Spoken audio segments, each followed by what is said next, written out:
High high ভাই বইরে গেছে রে গাইস, বইরে গেছে একদম। ওই যে বাইরের ভিতরে কিন্তু মাছ দেখা যাচ্ছে, সবাই একটু লক্ষ্য করবেন। দেখুন ভিতরে মাছ দেখা যাচ্ছে অলরেডি, ওই যে ভিতরে মাছ। এই আমি দেখাই, এই যে ভাইয়ারা এই যে, তার মানে পারে প্রচুর মাছ লাগছে, প্রচুর মাছ লাগছে কিন্তু গাইস। আমি প্রায় অনুমান করতেছি ছোটো মাছ তো 1 কেজি পরিমাণ হবেই ইনশাল্লাহ। তবে দেখতে দেখুন আমরা কি 1 কেজি পরিমাণ আসলে পাই কিনা দেখবেন। উঠাইতেছে, আর সারা রাত্র প্রচুর পরিমাণ বৃষ্টি হয়েছে, আর সারা রাত্রি বাইরে বসায় রাখছি। ওই যে বাইরের ভিতরে কিন্তু মাছ দেখা যায়, আপনারা একটু লক্ষ্য করবেন। ওই দেখেন বাইরের ভিতরে মাছ দেখছেন, একদম বাইরের ভিতরে মাছ।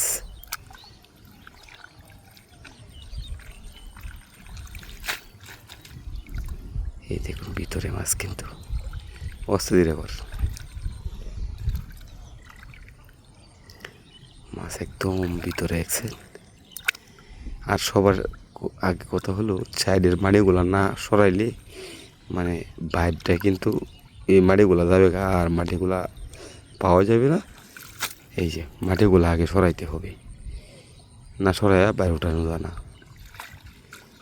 এই দেখুন দেখছেন গাইস, এই যে মাছ কিন্তু দেখা যাচ্ছে, কষ্ট। এই দেখেন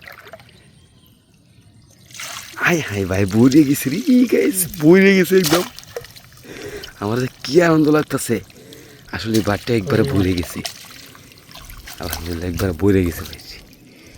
এই যে দেখুন একদম বইরে গেছে মাছের দিয়ে আসলে এই সকো। এই যে দেখুন গাছ দেখছেন বাইরে ভরে গেছে মাছ দিয়ে, এই দেখুন একদম বইরে গেছি।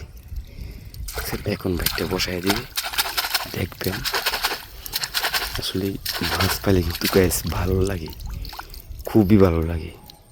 এরকম মাছ পাইলে অনেক ভালো লাগে আমার কাছে। আপনার কাছে কেমন লাগে তাহলে আমি জানি না, তো আমার কাছে খুব ভালো লাগতেছে, কারণ মাছ পাইছি অনেকগুলা তো।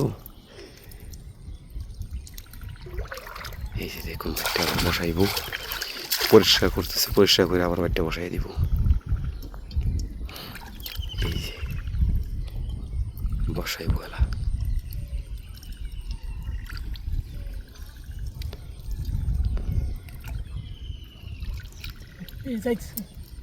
যাইতে থাকা মাছ বলি যাইতে থাকা। এই যে দেখুন মাছ বলি যাইতে থাকা।